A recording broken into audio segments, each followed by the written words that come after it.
जय गुरु जी। शुक्राना गुरु जी, अनंतम शुक्राना सभी संगत परिवार को गुरु जी की जन्मदिन की हार्दिक शुभकामनाएं।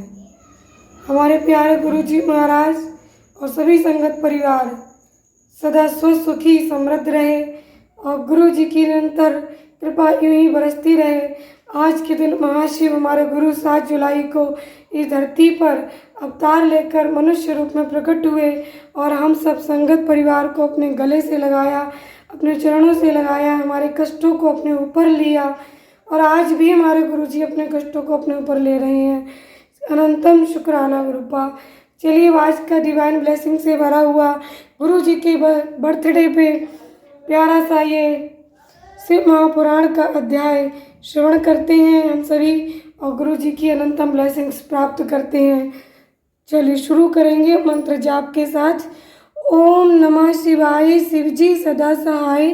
ओम नमः शिवाय, गुरु जी सदा सहाय। गुरु जी शुक्राना गुरु जी। वेद और प्राणों के स्वाध्याय तथा विविध प्रकार के दान की महिमा, नरकों का वर्णन तथा उनमें गिरने वाले पापों का दिव्य दर्शन, पापों के लिए सर्वोत्तम प्रायश्चित, शिव स्मरण तथा ज्ञान के महत्व का प्रतिपादन।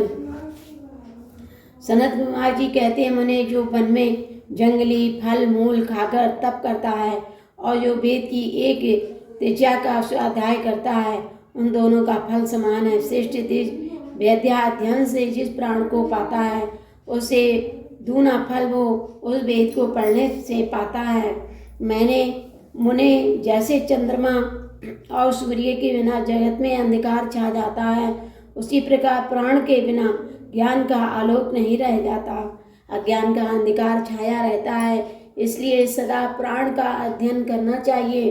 अज्ञान के कारण नरक में पड़कर सदा संतप्त होने वाले लोग को जो शास्त्र ज्ञान का ज्ञान देकर समझाता है, वो प्राण वक्ता अपनी इसी महत्ता के कारण सदा पूजनीय है। जो साधु पुरुष प्राण वक्ता विद्वान को दान का पात्र समझकर बड़ी प्रसन्नता के साथ उसे उत्तम वस्तुएं देता है, वो परम गति को प्राप्त होता है। जो सुपात्र ब्राह्मण को भूमि, गौ, रथ, हाथी और सुंदर घोड़े देता है, उसके पुण्य फल का वर्णन सुनो। वो इस जन्म में और परलोक में भी संपूर्ण अक्षय मनोरथों को पा लेता है तथा अश्वमेध के यज्ञ के फल का भी भागी होता है। मनुष्य जो पुरुष भगवान शिव की कथा सुनता है, वो कानों के विशाल वन को, वो कर्मों के विशाल वन को जलाकर संसार में से तर जाता है। जो 2 घड़ी या 1 घड़ी अथवा 1 क्षण भी भक्ति भाव से भगवान शिव की कथा सुनते हैं, उनकी कभी दुर्गति नहीं होती।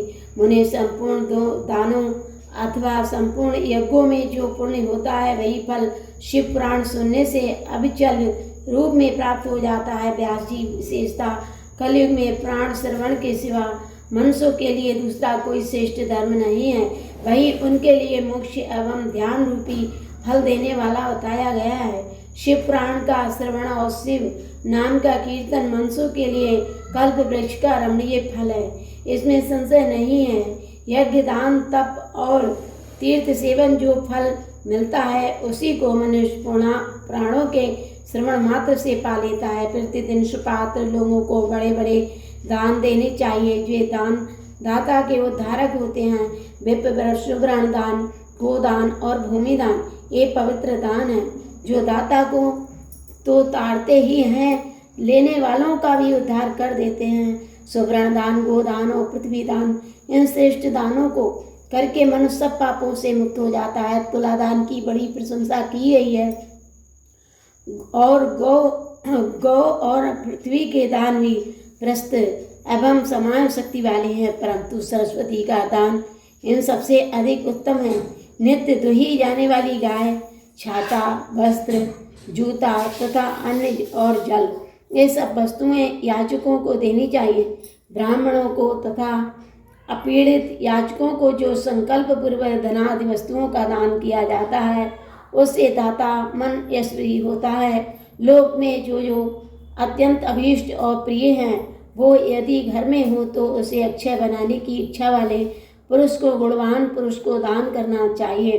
तुला पुरुष का दान सब दानों में उत्तम है। जो अपने लिए कल्याण चाहे उसे तराजू पर बैठना और अपने शरीर से तौली गई वस्तु का दान करना चाहिए। दिन में, रात में, दोनों संध्याओं के समय, दोपहर में, आधी रात के समय तथा भूत, वर्तमान और भविष्य तीनों कालों में मन, वाणी और शरीर द्वारा किए गए सारे पापों को तुला पुरुष का दान दूर कर देता है। इसके बाद ब्रह्मांड का दान का माध्यम एवं ब्रह्मांड का वर्णन करके सनत कुमार जी ने कहा, मुनवरों में श्रेष्ठ व्यास, पाताल लोक से ऊपर जो नरक है उसका वर्णन मुझसे सुनो। पापी पुरुष उन्हीं में यातनाएं भोगते हैं। रौरव, सूकर, रोध, ताल, विभीषण या विषण, महाज्वाल, तप्त कुंभ, लवण, बिलोहित, पीप बहाने वाली वैतरणी, क्रम या कृमीश, क्रम भोजन, कृष्ण, अस्त्र, पत्रवन, दारुण, लालाभक्ष, पिहुवह, पाप, बहन ज्वाल, अंधशिरा, संदस, कालसूत्र, तमस, अभीच्य, रोधन, सविमोचन, अप्रतिष्ठित, महारौरव और शल्यमल इत्यादि बहुत से दुखदायक नरक परायण पुरुष पकाए जाते हैं। उसमें पाप नरक वहाँ हैं। व्यासी, उनमें जो पाप कर्म परायण पुरुष पकाए जाते हैं उनका किस्मत वर्णन करता हूँ। सावधान होकर सुनो।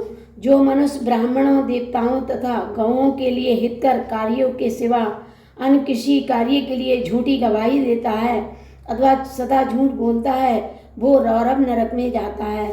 जो भ्रूण, गर्भस्थ शिशु की हत्या और सुवर्ण की चोरी करने वाला, गाय को कटहरे में बंद करने वाला, विश्वासघाती, शराबी, ब्रह्म हत्यारा, दूसरों के द्रव्य का अपहरण करने वाला तथा इन सब का संगी है, वो मरने पर तप्त कुंभ नामक नरक में जाता है। गुरु के पद से भी इसी नरक की प्राप्ति होती है। बहन, माता, गौ तथा पुत्री का वध करने से भी तप्त कुंभ में ही गिरना पड़ता है। साध्वी स्त्री को बेचने वाला, अधिक ब्याज लेने वाला, केश विक्रय करने वाला तथा अपने भक्त को त्यागने वाला, ये सब पापी तप्त लोक नामक नरक में पकाए जाते हैं। जो नराधर्म, गुरुजनों का अपमान करने वाला तथा उनके प्रति दुर्वचन बोलने वाला और जो वेद की निंदा करने वाला, वेद बेचने वाला तथा अगम्या स्त्री से संभोग करने वाला है, वे सबके सब लवण नामक नरक में जाते हैं। चोर बिलोहित नामक नरक में गिरता है। मर्यादा को दूषित करने वाले पुरुष की भी ऐसी ही गति होती है। जो पुरुष देवता, ब्राह्मण और प्रत्यगण से देश करने वाला है तथा जो रत्न को दूषित उसमें मिलावट करता है, वो क्रम मक्ष नामक नरक में पड़ता है। जो दूषित यज्ञ, दूसरों को हानि पहुंचाने के लिए अविचारिक प्रयोग का हिंसा प्रधान तामस यज्ञ करता है, वो कृमीश नामक नरक में पड़ता है।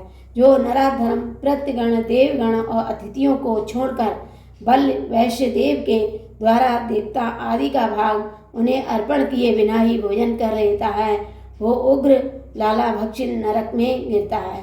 जो शस्त्र समूह का निर्माण करता है वो भी उसी में जाता है।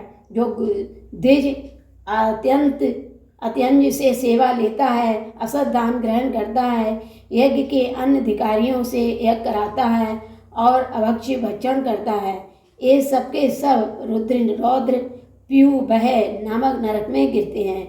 जो सोम रस को बेचने वाले हैं उनकी भी यही गति होती है।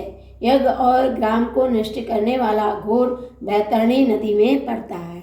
जय गुरु जी। शुक्राना गुरु जी। संगत जी, आज की कथा यहीं पर विराम करते हैं।